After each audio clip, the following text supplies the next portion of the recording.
Sir ಅಕ್ಕ ಈ ಕಡೆ ಒಂದು ಸರ್ ಈ ಕಡೆ ಸರ್ ಸರ್ ಈ ಕಡೆ ಸರ್ ಹಂಗೇನೆ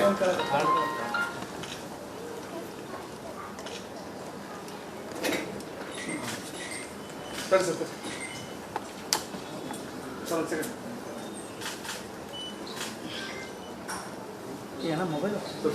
ಸರ್ ಹಂಗೇನೆ ಒಂದು ಆ್ಯಸ್ ಅರ್ಲಿ ಆಸ್ ಪಾಸಿಬಲ್ ನೀವು ಪಾಪ ಇವ್ರು ಹೋಗ್ತೀರಿ ನೀವು ರಿಸೈನ್ ಮಾಡಿ ಬಂದಿರಲಾಗತ್ತೀರಿ ಸೀಕ್ರೆಟ್ ರಿಪೋರ್ಟ್ ಶಾರ್ಟ್ ಟೈಮ್ ಇವತ್ತೇ ಮಾಡಿದ್ರು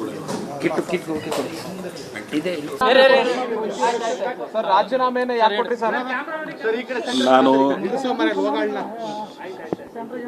ಪಕ್ಷದೊಳಗೆ ಇತ್ತೀಚಿನ ಬೆಳವಣಿಗೆಗಳನ್ನು ಗಮನಿಸ್ತಾ ಇದ್ದೆ. ಇದನ್ನು ಕೊನೆಗೆ ಇವತ್ತಿನ ಎಕ್ಸ್ಪಾನ್ಷನ್ದಲ್ಲಿ ಏನು ಮಾತು ಕೊಟ್ಟಿದ್ರು ಆ ಮಾತನ್ನು ನಮ್ಮ ನಾಯಕತ್ವ ಉಳಿಸ್ಕೊಂಡಿಲ್ಲ.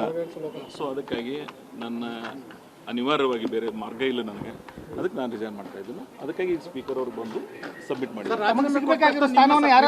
ಸ್ಥಾನಮಾನಗಳು ಏನು ನೀವು ರಾಜೀನಾಮೆ ಕೊಟ್ಟ ತಕ್ಷಣ ಬಗೆಹರಿತಾವ ಅಥವಾ ಇದು ಒತ್ತಡ ತಂತ್ರ? ಸ್ಥಾನಮಾನಕ್ಕಾಗಿ ರಿಸೈನ್ ಮಾಡ್ತಾ ಇಲ್ಲ. ನನ್ನ ಆತ್ಮಸಾಕ್ಷಿ ಒಪ್ಪದೇ ಇರೋದ್ರಿಂದ, ಕಾಂಗ್ರೆಸ್ನಲ್ಲಿ ನಿಷ್ಠೆ ಪ್ರಾಮಾಣಿಕ ಇದ್ದವ್ರಿಗೆ ಬೆಲೆ ಇಲ್ಲ ಅಂತಕ್ಕಂಥ ಒಂದು ವಾತಾವರಣ ಬಿಜಾಪುರದಲ್ಲಿ ನಿರ್ಮಾಣ ಆಗೋದ್ರಿಂದ ಅನಿವಾರ್ಯವಾಗಿ ನನಗೆ ಬೇರೆ ಮಾರ್ಗ ಇಲ್ಲ. ಸ್ಥಾನ ತಪ್ಪಿಸಿದ್ರೆ ಸರ್ ಯಾರಾದರೂ ನಿನ್ನೆವರೆಗೆ ಇವತ್ತು ಬೆಳಗ್ಗೆವರೆಗೆ ಇದ್ದು ನನಗೆ ಇಂಟಿಮೇಷನ್ ಕೊಟ್ಟು ಇವತ್ತು ಆ ರೀತಿ ಮಾಡಿದಾರಂದ್ರೆ ಅನಿವಾರ್ಯವಾಗಿ ನನಗೆ ಬೇರೆ ದಾರಿನೇ ಇಲ್ಲ. ಯಾಕಂದರೆ ಇದು 2023 ಚುನಾವಣೆ ಪೂರ್ವದೊಳಗೆ ನಾನು ಕರೆದು ಮಾತು ಕೊಟ್ಟಿದ್ರಿ ಅವರು. ಸರ್ಕಾರ ರಚನೆ ಆಗ್ತಕ್ಕಂಥ ಸಂದರ್ಭದಲ್ಲಿನೂ ಸಹಿತ ನನಗೇನು ಹೇಳಿದ್ರು, 2.5 ವರ್ಷ ಅವರಿಬ್ಬರು ಆಗಲಿ ಆಮೇಲೆ ನಿಮ್ಗೆ ಕೊಡ್ತೀವಿ ಅಂತ ಹೇಳಿದರು.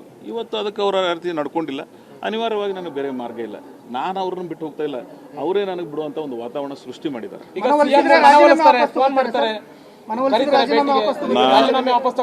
ನಾನು 4 ದಶಕಗಳ 8 ಚುನಾವಣೆಗಳನ್ನು ಎದುರಿಸಿರ್ತಕ್ಕಂಥ ಒಬ್ಬ ಪ್ರಬುದ್ಧ ರಾಜಕಾರಣಿ. ನಾನು ಒಂದೇನಾದರೂ ತೀರ್ಮಾನ ಮಾಡಿದೆ ಅಂದರೆ ಅದ್ರ ಹಿಂದೆ ಸರಿಯೋದಿಲ್ಲ. I never go back. ನಿಗಮ ಮಂಡಳಿ ಕೊಡ್ತೀವಿ ಅಂತಾರೆ. ಹೋದ ಸಲನೇ ಸರ್ಕಾರ ರಚನೆ ಆದ ಬಳಿಕ ಮಂತ್ರಿ ಮಂಡಳ ರಚನೆ ಆದ ಬಳಿಕ ನಿಗಮ ಮಂಡಳಿ ಅಂತ ಹೇಳಿದ್ರು, ಅವರು ಆಹ್ವಾನ ಮಾಡಿದ್ರು. ನಾನು ಅದನ್ನು ಬಹಳ ನಯವಾಗಿ, ನೀವು ನನಗೇನು ಮಂತ್ರಿ ಮಾಡ್ತೀನಿ ಅಂತ ಮಾತು ಕೊಟ್ಟಿದ್ರಿ, ನಾನು ಮಂತ್ರಿ ಆಗಕ್ಕೆ ಬರೀ ನನ್ನ ಸ್ವಾರ್ಥ ಕಾರಣ ಇಲ್ಲ, ಇದು ನನ್ನ ಕ್ಷೇತ್ರದ ಜನರ ಭಾವನೆಗಳಿಗೆ ಧಕ್ಕೆ ಬಂದಿದೆ.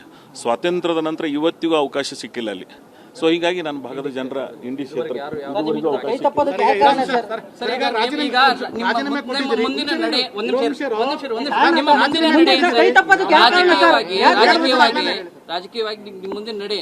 ನಾನು ನನ್ನ ಶಾಸಕ ಸ್ಥಾನಕ್ಕೆ ಇವತ್ತು ರಿಸೈನ್ ಮಾಡಿದ್ದೀನಿ. ನಮ್ಮ ಬಿಜಾಪುರ ಜಿಲ್ಲೆ ಮತ್ತು 3-4 ಜಿಲ್ಲೆಯ ಮಹಾರಾಷ್ಟ್ರ ನನ್ನ ಅನೇಕ ಹಿತೈಷಿಗಳಿದ್ದಾರೆ. ಅವರೆಲ್ಲರ ಅಭಿಪ್ರಾಯಗಳನ್ನು ಸಂಗ್ರಹಣೆ ಮಾಡಿ ಒಂದು ತೀರ್ಮಾನಕ್ಕೆ ಬರ್ತೀನಿ. ಭಾಳ shortly I will come back.